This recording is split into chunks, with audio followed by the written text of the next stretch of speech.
জয় নিতাই, গৌর হরি বল।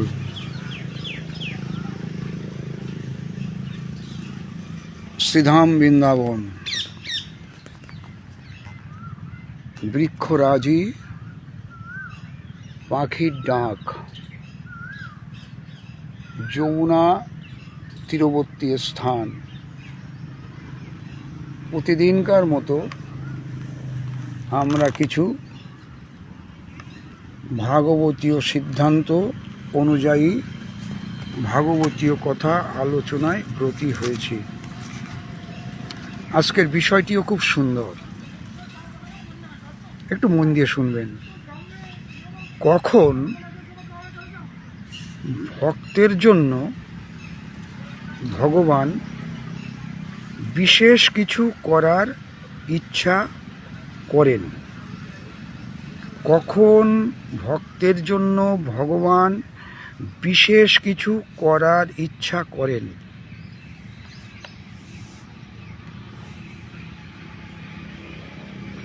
এর উত্তরটা আমরা শ্রীমদ্ ভাগবত মহাপুরাণ তার 11 স্কন্ধ 29 অধ্যায় 34 নম্বর শ্লোক থেকে জেনে নেব। আসুন, ভাগবত মহাপুরাণ ব্যাসদেবকৃত ওই 11 স্কন্ধ 29 অধ্যায় 34 নম্বর শ্লোকে কি বলছেন? ভগবান শ্রীকৃষ্ণ নিজে বলছেন উদ্ধবকে। ভগবান শ্রীকৃষ্ণ নিজে বলছেন উদ্ধবকে কি? মর্ত যদা ত্যক্ত সমস্ত কর্মা নিবেদিতাত্মা বিচিকিৎসিত মে তদামৃতত্বং প্রতিপদ্যমান মহাত্মভুয়ায় চ কল্পতে বই। অর্থাৎ উদ্ধবকে শ্রীকৃষ্ণ ভগবান বলছেন, মানুষ যখন অন্য সমস্ত কর্ম ত্যাগ করে আমাতে আত্মসমর্পণ করে, মানুষ যখন অন্য সমস্ত কর্ম ত্যাগ করে আমাতে আত্মসমর্পণ করে, তখন তার জন্য আমার বিশেষ কিছু করার ইচ্ছা হয়। এই দেখুন, আমাদের জন্য ভগবান বিশেষ কিছু করছেন না কেন? কারণ আমরা পূর্ণপূর্ণে আত্মসমর্পণ করতে পারিনি ভগবত চরণে। ভগবান বলছেন, যখন আত্মসমর্পণ করে তখন তার জন্য আমার বিশেষ কিছু করার ইচ্ছা হয়। তার ফলে সেই মানুষ অমৃতত্ব লাভ করে। রাধে রাধে। অর্থাৎ সংসার মুক্ত হয়ে আমার ঐশ্বর্য ভোগের যোগ্য হয়। স্বয়ং ভগবান বলছেন উদ্ধবকে।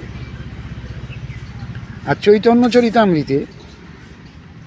চরিতামৃতে শ্রীল কৃষ্ণদাস কবিরাজ মহাশয় কি বলছেন?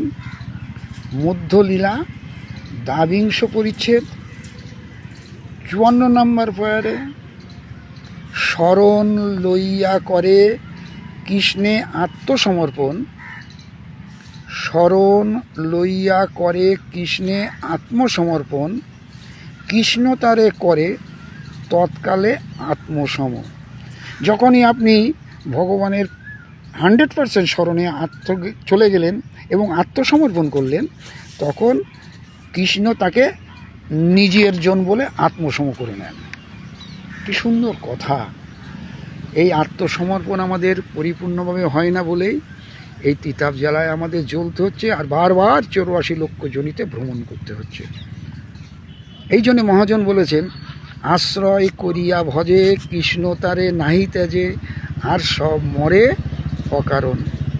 আপনারা ভক্ত আমার মতন গাধা, যে যার 1% কৃষ্ণ ভক্তি লাভ হয়নি, আমি চাইব আপনারা একটু কৃপা করবেন, আপনারা ভক্ত, যাতে আমার একটু কৃষ্ণ ভক্তি লাভ হয়।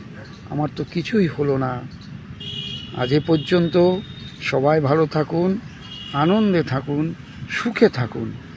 জয় নিতাই, গৌর হরি বল, জয় শ্রী রাধে শ্যাম।